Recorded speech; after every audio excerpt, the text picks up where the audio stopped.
తిరుమలలో భక్తుల రద్దీ పెరిగింది. శ్రీవారి సర్వదర్శనానికి 14 గంటల సమయం పడుతోంది. 27 కంపార్ట్మెంట్లో భక్తులు వేచి ఉన్నారు. నిన్న శ్రీవారిని 81,288 మంది భక్తులు దర్శించుకున్నారు.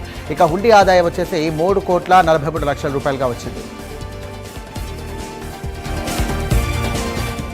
రామభక్తుల చిరకాల ఆకాంక్ష ఎట్టకేలకు నెరవేరింది. అయోధ్య రాముడి ఆలయ నిర్మాణం పూర్తయినట్టుగా నిర్మాణ కమిటీ ప్రకటించింది. దాదాపు 1,800 కోట్ల రూపాయలతో ఆలయ నిర్మాణం పూర్తి చేశామంటూ ఆలయ నిర్మాణ కమిటీ చైర్మన్ నుపేంద్ర మిశ్రా తెలియజేశారు.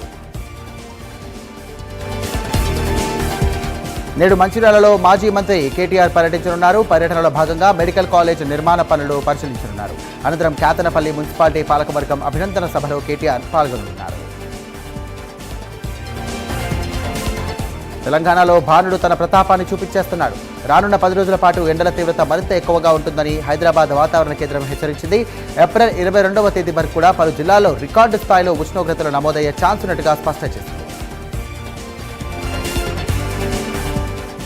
ఐపీఎల్ 2026లో భాగంగా ఎల్ఎస్జీ వర్సెస్ జీటీ జట్ల మధ్య పోటీ జరగనుంది. లక్నోలోని అటల్ బిహారీ వాజ్పేయి ఏకానా స్టేడియం వద్ద ఈ వేదికగా మ్యాచ్ జరగనుంది. గుజరాత్ టైటాన్స్ తన బౌలింగ్ విభాగంతో లక్నో బ్యాటర్లను కట్టడి చేయాలని చూడగా లక్నో సొంత గడ్డపై విజయం సాధించి పాయింట్ల పట్టికలో పైకి ఎగబాకాలంటూ కూడా పట్టుదలగా ఉంది.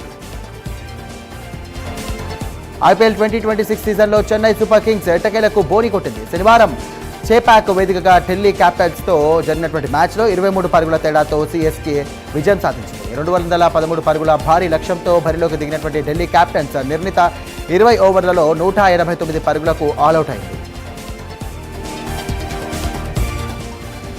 గల్ఫ్ నుండి ఎల్పీజీ నౌక జంగ్ విక్రమ్ భారత్కు చేరుకుంది. హార్మోజ్ జలసంధి దాటి భారత నౌక ఓమన్ చేరుకుంది.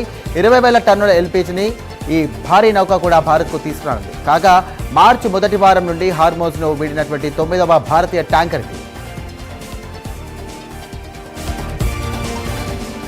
ప్రధాని మోదీ ఎన్నికల ప్రచారంలో భాగంగా జోరు పెంచారు. పశ్చిమ బెంగాల్లో బీజేపీ జెండా పాతాలంటూ వరాల జల్లు కురిపిస్తున్నారు. ఇందులో భాగంగా పశ్చిమ బెంగాల్లోని పలు జిల్లాల్లో ప్రధాని మోదీ ఎన్నికల ప్రచారం నిర్వహించనున్నారు. అక్కడ ఏర్పాటు చేసినటువంటి బీజేపీ బహిరంగ సభలో ఆయన పాల్గొనున్నారు. పల్నాడు జిల్లా సత్తెనపల్లి మండలం నందిగామ అడ్డరోడ్డు దగ్గర బొలెరో ట్రక్ బోల్తా పడింది. ఈ ప్రమాదంలో ఇద్దరి పరిస్థితి విషమంగా ఉండగా 15 మందికి గాయాలయ్యాయి. క్షతగాత్రులను ఆసుపత్రికి తరలించారు. 20 మంది మత్స్యకారులతో నర్సాపురం నుండి సత్తెనపల్లి వస్తుండగా అదుపు తప్పి బొలెరో ట్రక్ బోల్తా పడినట్టుగా తెలుస్తోంది. సంగారెడ్డి జిల్లా అమీన్పూర్ మండలంలోని ఐలాపూర్లో హైడ్రా కూల్చివేతలు కొనసాగుతున్నాయి. గత అర్ధరాత్రి కూడా కూల్చివేతలు కొనసాగాయి. ఇక కృష్ణారెడ్డిపేట గ్రామ పంచాయతీ అనుమతులతో ఐలాపూర్ భూముల్లో అక్రమంగా నిర్మించినటువంటి G+5 భవనాన్ని కూడా కూల్చివేస్తున్నారు హైడ్రా అధికారులు.